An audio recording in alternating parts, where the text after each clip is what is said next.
Hi friends, welcome to my channel Venky views. ఒకప్పుడు bill gates గారిని కలవడానికి మన రాష్ట్ర ముఖ్యమంత్రి వర్యులు చంద్రబాబు నాయుడు గారు ఒక 10 నిమిషాలు అపాయింట్మెంట్ కోరడం జరిగింది. అయితే ఆ రోజు 10 నిమిషాలు అపాయింట్మెంట్ కోరడం నుంచి ఈరోజు అదే బిల్ గేట్స్ గారు 6 గంటలు మన ఆంధ్రప్రదేశ్కి వచ్చి గడపడానికి మధ్య కారణం ఏంటి, ఈ మధ్యలో ఏం జరిగాయి అనే విషయాల్ని మనం ఈ వీడియోలో తెలుసుకుందాం. సో నా వీడియోని లాస్ట్ వరకు చూడండి. నా ఛానల్ ఎవరైనా సబ్స్క్రైబ్ చేసుకోకపోతే please subscribe to my channel. ఇకపోతే విషయానికి వస్తే బిల్ గేట్స్ గారు మన ఆంధ్రప్రదేశ్కి రావడం జరిగింది.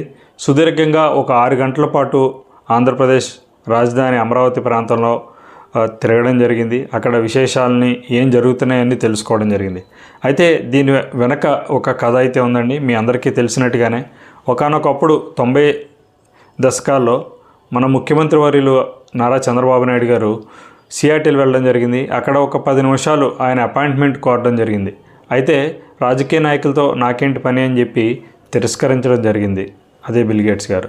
సో అప్పుడు ఒక్క 10 నిమిషాలు ఇస్తే మీతో మాట్లాడతాను, ఆ తర్వాత మీ ఇష్టం అని చెప్పి అనడంతో అప్పుడు ఒక 10 నిమిషాలు అయితే ఆయనకి ఛాన్స్ అయితే దొరికిన క్రమంలో అప్పట్లోనే ఆ టైంలోనే ఒక ల్యాప్టాప్ పట్టుకుని ఒక ప్రజెంటేషన్ చూపించి, ఇది నా విజన్, ఇది నేను ఇలా చేయాలనుకుంటున్నాను, ఇలా చేయడం వల్ల భావితరాల భవిష్యత్తు చాలా అందంగా రూపుదిద్దుకోబోతుంది అని చెప్పేసి ఆయనకి సవివరంగా చెప్పడం జరిగింది. ఇంప్రెస్ అయినటువంటి బిల్ గేట్స్ గారు ఆయన యొక్క విజన్ నచ్చి, మీరు అన్నట్లుగానే మైక్రోసాఫ్ట్ కంపెనీ అమెరికాలో తప్ప బయట ఎక్కడైనా కూడా బ్రాంచెస్ ఓపెన్ చేస్తే మొదటగా ఇండియాలోనే, అది కూడా మీ హైదరాబాద్కి వస్తానని చెప్పి చెప్పడం జరిగింది. అయితే ఈ మధ్యలో చాలానే జరిగాయి. ఆయన ఇచ్చిన మాటకి నిలబడి ఉన్నప్పటికీ కూడా అది ఎందుకో ముందుకు సాగలేదు. ఒకానొక టైంలో ఆంధ్రప్రదేశ్కి రావడం జరిగింది. అంటే ఉమ్మడి ఆంధ్రప్రదేశ్లోని హైదరాబాద్కి రావడం జరిగింది. ఆనాటి నుంచి ఈనాటి వరకు హైదరాబాద్ ముఖ చిత్రం మారిపోయింది. హైదరాబాద్ ఉమ్మడి ఆంధ్రప్రదేశ్ ముఖ చిత్రమే మారిపోయిందని చెప్పాలి. ఆనాటి నుంచి ఈనాటి వరకు టెక్నాలజీ మారింది, రాజకీయాలు మారాయి, కానీ విజన్ మాత్రం మారలేదు. ఆయన చేపట్టినటువంటి చంద్రబాబు నాయుడు గారు ఏదైతే విజన్ ఆ రోజు మైక్రోసాఫ్ట్ అధినేత బిల్ గేట్స్ గారికి చెప్పారో అదే ఈరోజు హైదరాబాద్లో కనిపించింది. అలాగే మైక్రోసాఫ్ట్తో పాటు అనేక పెద్ద కంపెనీలు అయినటువంటి చాలా కంపెనీలు హైదరాబాద్కి రావడం జరిగింది. సో ఇటువంటి విజన్ని ఎప్పుడో చూసినటువంటి చంద్రబాబు నాయుడు గారిని చూసినప్పటికీ ఒక అద్భుతమైన ఫీల్ కలిగింది ఆయనకు కూడా. ఇటువంటి నాయకుడు కదా, ఇతను ఒక రాజకీయ నాయకుడు కాదు, కేవలం ఇతను ఒక నాయకుడు మాత్రమే అని చెప్పేసి ఆయన గుర్తించినటువంటి బిల్ గేట్స్ గారు ఆ రోజు నుంచి ఈ రోజు వరకు కూడా ఒక మంచి సత్సంబంధాన్ని అయితే ఏర్పరచుకున్నారు. ఈరోజు ఆంధ్రప్రదేశ్కి రాగానే మొట్టమొదటిగా మై డియర్ ఓల్డ్ ఫ్రెండ్ అని చెప్పేసి ఆయన పలకరించడం చాలా ఆనందం కలిగించిందని అయితే అక్కడ ఉన్నటువంటి వారిలో హాయ్ సార్ అని పిలవచ్చు, లేదంటే నమస్కారం సార్, సంథింగ్ ఏదైనా పిలవచ్చు. మై డియర్ ఓల్డ్ ఫ్రెండ్ అని ఒక బిల్ గేట్స్ లాంటి వ్యక్తి ఈరోజు మన ఆంధ్రప్రదేశ్కి వచ్చి మాట్లాడడం అనేది చాలా గొప్ప విషయం అని మనందరికీ కూడా గర్వకారణం అని చెప్పచ్చు. అయితే చాలామంది చాలా రకాలుగా మాట్లాడుతూ ఉన్నారు. బిల్ గేట్స్ రావడం వల్ల ఉపయోగం ఏముంది, పబ్లిసిటీ స్టంటు అవి ఇవి అని చెప్పేసి. మన ఒక ఉన్నటువంటి ఎమ్మెల్యే, మన ఊర్లో మన నియోజకవర్గంలో నగ్గినటువంటి ఎమ్మెల్యే మనతోటి మాట్లాడడానికో లేకపోతే మన సమస్యల కోసం రావడానికో చాలా సమయం పడుతుంది. అలాగే ఖాళీ లేదంటారు, రకరకాల ప్రభుత్వానికి సంబంధించినటువంటి పనులు ఉంటాయి, ఇవన్నీ చాలా బిజీగా ఉంటారు. అటువంటిది ప్రపంచ ధనికుల్లో ఒకరైనటువంటి Bill Gates, the great Microsoft's ఈరోజు మనం కంప్యూటర్లో పనిచేస్తున్నాయనంటే ఒక రకంగా ఆయనే కారణం. మైక్రోసాఫ్ట్ అనేటటువంటి ఒక సాఫ్ట్వేర్ని కనిపెట్టినటువంటి బిల్ గేట్స్ గారు మన ఆంధ్రప్రదేశ్కి అంత టైం తీసుకుని ఆయన రావడానికి కారణం ఇక్కడ ఉన్నటువంటి నాయకుడే. గత 5 సంవత్సరాల్లో రాలేదు, అంతకు ముందర మధ్యలో కూడా రాలేదు. ఎందుకు రాలేదనంటే ఇక్కడ ఒక విజనరీ నాయకుడు ఉన్నాడు. ఆయనతో మనం మాట్లాడితే మనకి కొన్ని కొత్త విషయాలు తెలిస్తే మనం కొన్ని కొత్త విషయాలు చెప్పచ్చు అనే ఉద్దేశంతో. అయితే ఇక్కడ టెక్నాలజీని ఎలా ఉపయోగిస్తున్నారు, ఏంటి, ఆర్టీజీఎస్ రియల్ టైం గవర్నెన్స్లో ఏం చేస్తున్నారు, ఎలా చేస్తున్నారు అనే విషయాల్ని సవివరంగా అయితే చంద్రబాబు నాయుడు గారు చూపించడం జరిగింది. ఒక కొత్త రాజధానిగా ఏర్పడుతున్నటువంటి ఒక డెవలపింగ్ కంట్రీగా ఉన్నటువంటి ఇండియాలో ఇంత టెక్నాలజీని, ఇంత ఏఐని వీళ్ళు ఇంత చక్కగా వాడుతున్నారని చెప్పి బిల్ గేట్స్ గారు ఆశ్చర్యపోయినట్టు మనకు అర్థమవుతుంది. అదేవిధంగా వీళ్ళు రావడానికి మెయిన్ కారణం ఏంటంటే సంజీవని. అయితే ఇప్పుడు ఉన్నటువంటి బిల్ గేట్స్ ఫౌండేషన్ హెల్త్ విషయంలోనూ అగ్రికల్చరల్ విషయంలోనూ వీళ్ళు ఎక్కువగా కేర్ తీసుకుంటున్నారు, దాని మీదే ఇన్వెస్ట్మెంట్ చేస్తున్నారు. అయితే అగ్రికల్చర్కి సంబంధించి వాళ్ళు ఒక సీడ్ బ్యాంక్ని అయితే రెడీ చేశారు. ముందు రోజుల్లో సీడ్స్ కొరత వచ్చే అవకాశం ఉందని చెప్పేసి వాళ్ళకి సీడ్ బ్యాంక్ని రెడీ చేశారు. అదేవిధంగా ఆర్గానిక్ ఫార్మింగ్ పైన కూడా వాళ్ళు ఎక్కువ దృష్టి పెడుతున్నారు. ఎవరైనా ఆర్గానిక్ ఫార్మింగ్ సంబంధించి ఏదైనా స్టెప్స్ తీసుకుంటే వాళ్ళకి ప్రోత్సాహంగా కూడా వాళ్ళు నిలుస్తున్నారు. అదేవిధంగా మనకి హెల్త్ అనేది చాలా ఇంపార్టెంట్ అని చెప్పి సంజీవని అని చెప్పి ఒక పథకాన్ని వీళ్ళు ఆల్రెడీ గతంలోనే బిల్ గేట్స్ గారికి ఎక్స్ప్లెయిన్ చేయడం జరిగింది.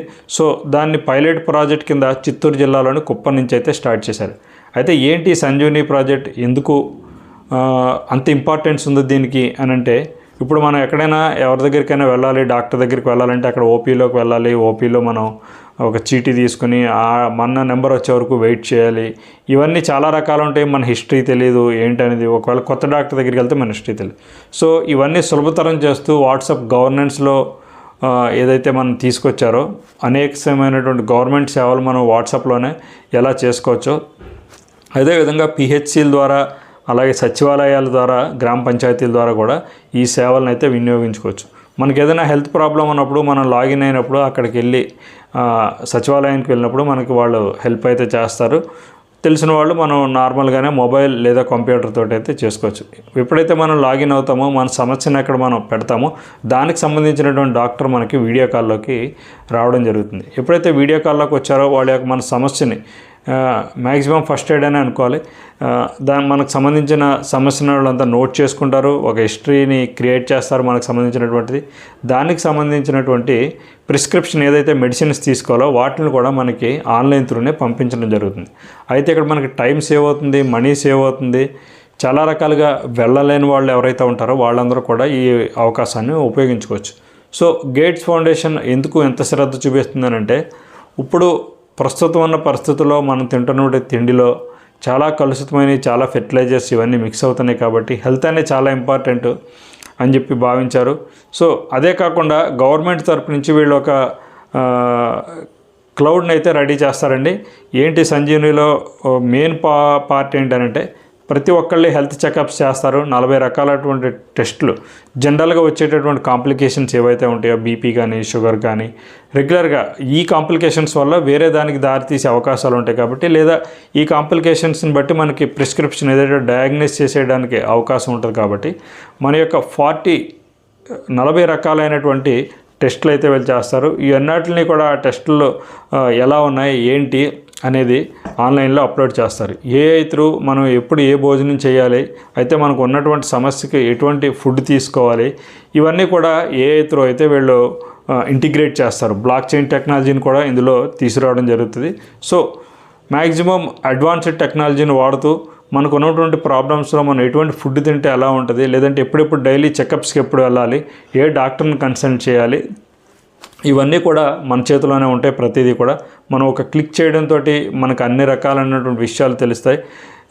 సో ఈ రకమైనటువంటి టెక్నాలజీని బహుశా ప్రప్రథమంగా ఇండియా ప్రపంచంలోనే ఫస్ట్ టైం అని అయితే బిల్ గేట్స్ చెప్పడం జరిగింది. సో ప్రతి సామాన్యుడు కూడా వాళ్ళ యొక్క హెల్త్ డీటెయిల్స్ని వాళ్ళే చూసుకోవచ్చు, వాళ్ళే డైరెక్ట్గా డాక్టర్తో మాట్లాడచ్చు, వాళ్ళు ఏ రకమైన ఫుడ్ తింటే మంచిది అన్నది కూడా ఈ యొక్క టెక్నాలజీలో అయితే తెలుసుకోవచ్చు. ఇదే మెయిన్ సంజీవని అంటే, మనం ఎక్కువ కాలం బ్రతకడానికి, లైఫ్ టైం ఎక్కువగా పెంచడానికి, డాక్టర్ దగ్గరికి వెళ్ళాలా అని ఆలోచన చేయడానికి ఇటువంటి దేనికి కూడా ఆస్కారం లేదు. సో మనంతటా మనమే దీనిలో ఏం కావాలి ఏంటి అనేది అయితే చూసుకోవచ్చు. మన యొక్క లైఫ్ని ఇంకొంచెం మెరుగుపరచుకోవచ్చు. అనవసరమైనటువంటి అనారోగ్యాలకి గురి కాకుండా మనం కాపాడుకోవచ్చు అని అయితే ఈ సంజీవని ప్రాజెక్ట్ యొక్క మెయిన్ ఉద్దేశం. సో ఇదొక మంచిదనే చెప్పాలి. దీనికి ఖర్చు అవుతుందా లేదా అనేది, prevention is better than cure అంటారు కదండి. అలాగే మనకి రాబోయే వాటిని మనం ముందుగానే తెలుసుకోగలిగితే మనకి ఎటువంటి కాంప్లికేషన్స్ వచ్చేటటువంటి అవకాశం ఉందనేది కూడా ముందుగానే ప్రభుత్వం వారు మనంతటి మన వెళ్ళి చెక్ చేయించుకోండి అని అంటే ఎవరో కూడా వెళ్ళరు. ఎందుకు అనవసరంగా డబ్బులు వేస్ట్ అనో లేకపోతే అవసరం అవ్వకూడదు అని చెప్పేసి. కానీ ప్రభుత్వమే మన దగ్గరకు వస్తుంది. మన దగ్గరకు వచ్చి ఇటువంటి ఇటువంటి టెస్టులన్నీ చేసి వాటి రికార్డ్ అంతా పొందుపరుస్తారు. దానికి ఒక హెల్త్ కార్డ్ అని చెప్పేసి, మనకి ఇప్పుడు రేషన్ కార్డ్స్ ఎలా ఉన్నాయో హెల్త్ కార్డు ఒకటిని అయితే మనకు వాళ్ళ తరపు నుంచి ఇస్తారు. ఒకసారి ఆ హెల్త్ కార్డు స్కాన్ చేస్తే మన హిస్టరీ కానీ, గతంలో మనం వాడుతున్నటువంటి మెడిసిన్స్ కానీ, మనం ఏ రకమైనటువంటి ట్రీట్మెంట్ తీసుకుంటున్నాం కానీ ఇవన్నీ కూడా అందులో రావడం జరుగుతుంది. సో ప్రతి ఒక్కరికి కూడా ఆరోగ్యం అనేది, హెల్త్ గురించి మనకి పెద్దగా బాధపడాల్సిన అవసరం లేదు. మరొక 1-2 సంవత్సరాల్లో దీని అయితే పూర్తిగా 100% అయితే చేస్తారు. ఇప్పటికే కుప్పంలో ఉన్నటువంటి 60,000 మందికి అయితే డిఫరెంట్ టెస్టులు అయితే చేయడం జరిగిందండి. సో ఇవన్నీ అందుబాటులోకి వస్తాయి. ఒకప్పుడు 10 నిమిషాలు అపాయింట్మెంట్ నుంచి ఇప్పుడు 6 గంటల ప్రయాణం అయితే ఇలా సాగింది. ఎందుకు సాగింది అని అంటే కేవలం ఒక మంచి ఉద్దేశంతో చేస్తుంది గవర్నమెంట్ అనే ఉద్దేశంతో అయితే వీళ్ళు రావడం జరిగింది, బిల్ గేట్స్ గారు కానీ వేరే ఎవరైనా కానీ. సో చూద్దాం, ఈ ప్రాజెక్టు సక్సెస్ అవ్వాలని, అందరికీ వైద్యం అందుబాటులోకి రావాలని చెప్పేసి మనందరం కూడా కోరుకుందాం. సో ఇది ఫ్రెండ్స్, బిల్ గేట్స్ గారి యొక్క ఆంధ్రప్రదేశ్కి రావడానికి ఒక ముఖ్య కారణం ఏంటంటే ఇది. సో ఇది సంజీవని యొక్క డీటెయిల్స్ అండి. నా వీడియో మీకు నచ్చినట్లయితే తప్పకుండా లైక్ చేయండి. చంద్రబాబు నాయుడు గారు తీసుకుంటున్నటువంటి ఈ స్టెప్స్ మీకు నచ్చినట్లయితే జై సిబిఎన్ అని చెప్పేసి కమెంట్ సెక్షన్లో కమెంట్ చేయండి. అలాగే నా ఛానల్ని సబ్స్క్రైబ్ చేసుకోండి. Thank you, bye.